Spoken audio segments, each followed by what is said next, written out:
ఏమ్మా, ఊళ్ళో వాళ్ళందరినీ పిలిచారా? ఒక్కిల్లు కూడా వదలకుండా పిలిచామండి.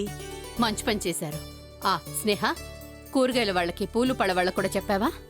చెప్పానమ్మా. చచ్చువే పుచ్చువే పంపిస్తే మా అమ్మ చంపేస్తుందని కూడా చెప్పాను.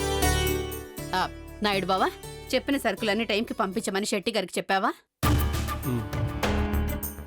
సరే సరే, మీరు లోపలికి వెళ్ళండి. నేను వెళ్ళి సుబ్బమ్మతను పిలిచొస్తాను. ముందు నాకు విషయం చెప్పాలి అత్తయ్య. మీరు నా కాలు ఎలా పోయింది?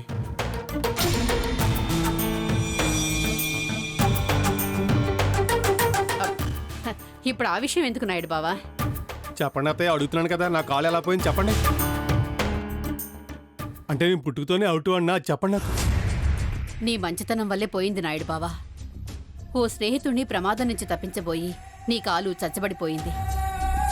పుట్టుకతోనే అవుట్ అని కాదు కదా. చచ్చా, నీకు పోలియో అలాంటివేం లేవు. అయినా ఇప్పుడు ఇదంతా ఎందుకు? కొందరికి తెలియాలి అత్తయ్య. ఎవరికి తెలియాలి నాయుడు బావా? తెలియనోళ్ళకి తెలియాలి. ఆవిటోళ్ళకి పిల్లలు పుడితే ఆవిటి వాళ్ళుగానే పుడతారని కొందరు ఏదో అపోహపడుతున్నారు అత్తయ్య. ఆ ఆవిడతనం నేను తప్పించుకోవడానికి ఏయో చేస్తారో ఏయో కొంటున్నారు. చచ్చా, భలే వాడి వల్లుడు. నువ్వు అవిటివాడివని, పుట్టబోయే పిల్లలు కూడా అవిటివాళ్ళుగా పుడతారని స్నేహం అన్న అనుకుంటున్నావా? చచ్చా, అలాంటిదేం లేదు. టాపిక్ ని ఎటు తీసుకెళ్తున్నారు? ఛా, స్నేహ అలా ఎలా ఆలోచిస్తుందమ్మా? తను చదువుకుంది.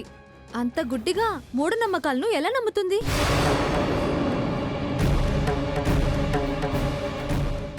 ఏమోనే, ఆ భాగ్యం ఇంటికొచ్చిన దగ్గర నుంచి అందరి మనసులో పాడు చేసిందేమో అనిపిస్తుంది. అలాంటిదేం లేదు గాని అందరూ వెళ్ళి భోంచేయండి. నేను సుబ్బమ్మతను పిలుచుకొని వస్తాను. వెళ్ళండి వెళ్ళండి.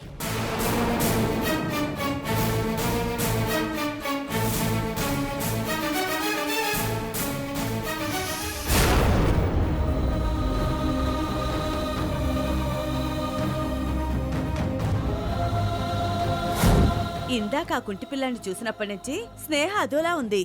తనకు అలాంటి పిల్లాడు పుడతాడేమోనని భయపడుతుంది.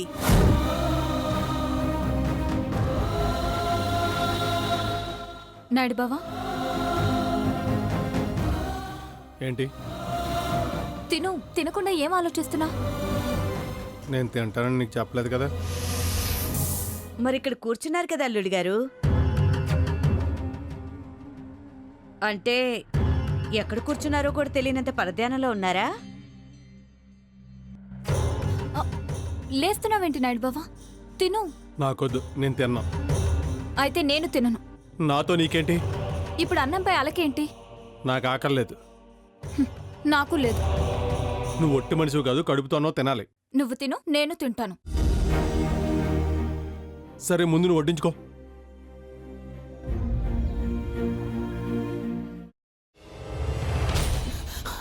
నువ్వు ఇంకేమన్నా చెప్పాలా? ఇంకేమన్నా అబద్ధం చెప్పాలనుకుంటే చెప్పేయి. నేను చూడాలనుకుంటున్నాను నన్ను మోసం చేయడానికి నువ్వు ఎంత నీచానికి దిగజారగలవు అని. ఎందుకు ఆలియా, ఎందుకు నువ్వు ఇలా చేసావు? నీకు తెలుసు కదా, నానమ్మ తర్వాత నీ ఒక్కదానిని కదా నేను పూర్తిగా నమ్మేది. ఏమన్నావు నువ్వు? ఈ మధ్య అన్నిటినీ మర్చిపోతున్నావా? అది చాలు. వాటిలో ఉన్న శక్తి విషయాన్ని గ్రహించి మనకు వివరిస్తాయి.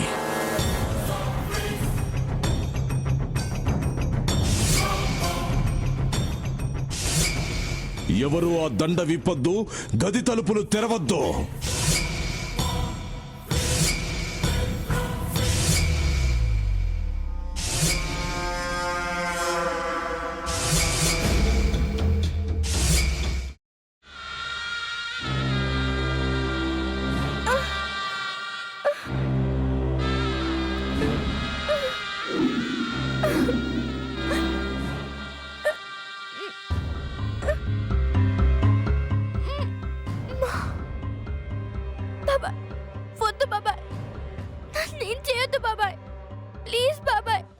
నీకు నిజం తెలిసినప్పుడే నా ఆలోచనలో నువ్వు చచ్చిపోయావు.